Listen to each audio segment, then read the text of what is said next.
Hey Patreon, once again guys, thank you for your support. So guys, I want to go ahead and show you my defensive scheme that I'm probably going to be using for the meantime right now. I was jumping around in the double A gap. I was using over, and I've also played around with the dime and also the 32. But what I really found is I want to basically have a lot of matching principles in my defensive scheme, and also have that OP double A gap blitz option when I'm actually playing online. So the best formation for having double A gap and also just having a lot of matching principles and having a lot of match is actually the nickel wide defense. Now I'm going to go ahead and put an icon right here to kind of show you all the different playbooks that you can see where this is at. But for the most part, I'm using the San Francisco defense. It's just my preference. You can find the nickel wide in whatever playbook that you want to go with. Now, basically you've got a bunch of great matching principles. You've got cover 3 buzz seam. You've also got this nickel blitz 3, another cover 3 seam, where the difference between buzz seam is that the one of the inside defenders is actually playing the seam, and then you have a guy coming down in a robber position. I will not be using cover 4 quarters as a base defense. I won't be using that as a defense. I'm still going to come out of cover 6. It seems to be a defense I'd like to use, and then I'll jump into cover 4. If I get any kind of trip sets, and then I'll have cover 9 with having a hard flat on the backside. Another base audible that actually comes into this San Francisco set is going to be the Overstorm Brave. So that means it's going to give you that man blitz look that you can get. Now from the audibles, I'm going to take out the cover 1 hole. This is my preference. I like to put the cover 9 on there. You can put these wherever you want. Cover 3 sky press, I would rather have matching principles, so I'm going to go with the cover 3 seam. And then Tampa 2, I'm going to go and pull that out, and in particular I'm going to go ahead and use the cover 4 palms. Now out of the huddle, I'm going to go ahead and use basically cover 6. And one of the reasons why I get rid of basically a lot of these cover 2 coverages, because cover 6 I can actually audible into a cover 6 shell. So let's go ahead and jump into passes here. I'm going to go into shotgun passes and kind of show you how this works. All right, so one of the most important things too, and I should have said this right away, is making sure you have your settings set up correctly. So what I want to do is I want to go ahead and make sure I have my settings. I'm going to do base to all line base, and then my preference too is to also go ahead and do conservative option, strip, and then tackle conservative.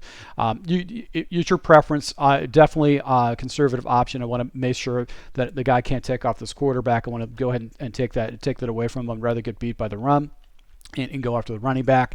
Another thing too is now we have the shell default, and what I like to do is if I wanted to go ahead and show my opponent kind of a cover 2 man shell, I'll go ahead and do cover 2 man or cover 2. I want to show this guy complete cover 2, so that's what I want to go ahead and use, and I'm going to come out of cover 6. And once again, let's go ahead and jump into pass plays, shotgun, random shotguns. Okay, so every time that I'm playing this game, I want to go ahead and defend against the run. So when you go ahead and hit your left pad, you can shift your line off to the left, and you also can shift your line off to the right. Now, one of the good things about this particular formation is that outside edge defender is really far outside. So that means that anybody tries to run to the outside, you're going to have an edge defender sitting the edge for you, giving the other defender to be able to come in. A lot of times what I'm going to do is I'm going to do an inside press with the defensive line, and I'm going to use either this guy, depending if there's a passing threat, or I'm going to go ahead and use the middle linebacker. And I'm going to hide against the run. I'm going to go ahead and try to hide against the defender and then kind of shoot the gaps.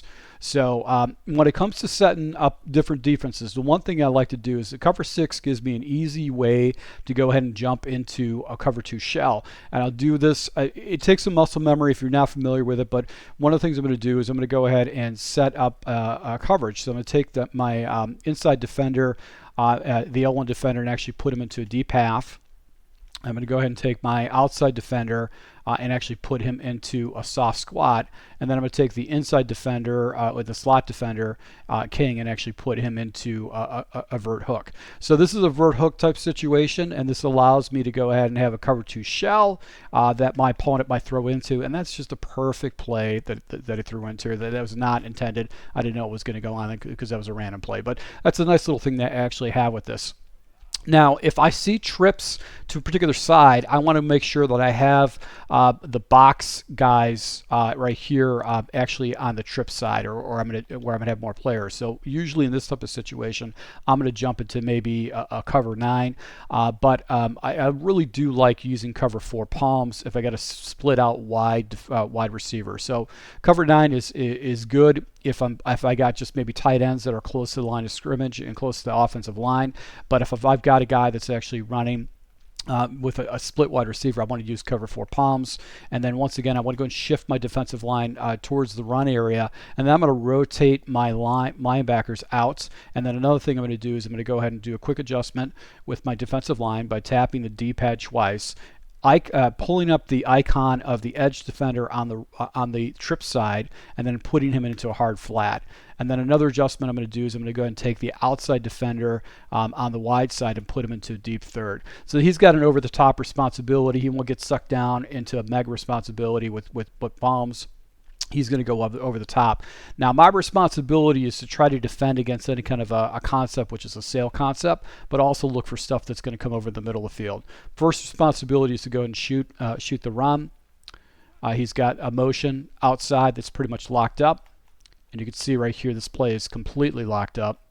He's got nowhere to go with it, with that. So that's just another lucky play. This doesn't always happen when you're in a lab, that type of stuff. So let's just go ahead and see. Now I've got a bunch set. With bunch sets, how I run my bunch, once again, I want to go and shift my line away from the running back towards the strong side of the formation. And then I'm also going to go ahead and take a hard flat and go ahead and put that guy out there. And I could slide my one defender out just to get a little bit more leverage.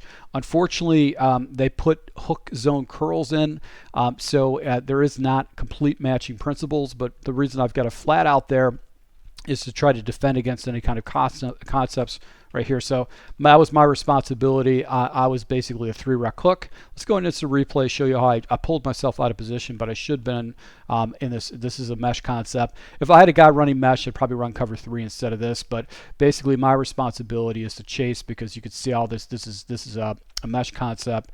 He's megging this guy up, and I've got to go ahead and motion out. This little wheel route got taken up, and when he gets to the next level, I've got basically defender over that. So my responsibility is to carry, and I didn't carry with this responsibility. So usually when I see mesh, I'm going to go ahead and jump into some type of cover 3, and I got to set up for that. So let's just go ahead and show you cover 4. If I got 3 defenders off the right, I'm going to go ahead and just put another defender out there. I'm going to go ahead and take my outside defender and put him into a deep third.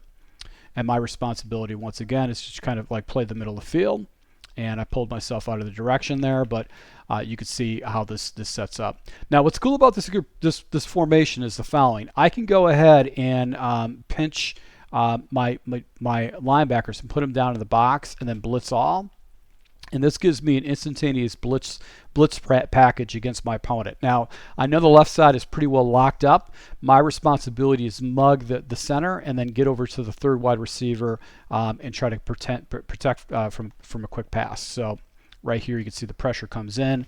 I pulled myself out, but you could see that the pressure comes in. So what's good about this is that now you can actually go ahead and play a mind game against your opponent with this particular concept. So you can see right here, the edge pressure comes in. He's coming in right now, and if I get in that pass lane correctly, I pulled myself out of position. If I was up in that passing lane, he's not going to be able to get that. So let's go ahead and jump into this again. Show you how the blitz works. Another way you can, if you actually blitz your defender, that actually will take up that center, and your responsibility is to try to go ahead and just pick it off. So you can see the matching principle right there. Matched up, and he actually threw an interception. I didn't get a lot of pressure against him, but that's what's great about this good play. So we're going to motion this guy down. I have to play the third wide receiver off to the right side, and don't worry about the flats. If he's going to check it down to the flats, I'm going to give that up all the time. Now, a good play to go and jump into is basically if you're going to try to do this pressure on a regular basis, I'd say cover 3 seam.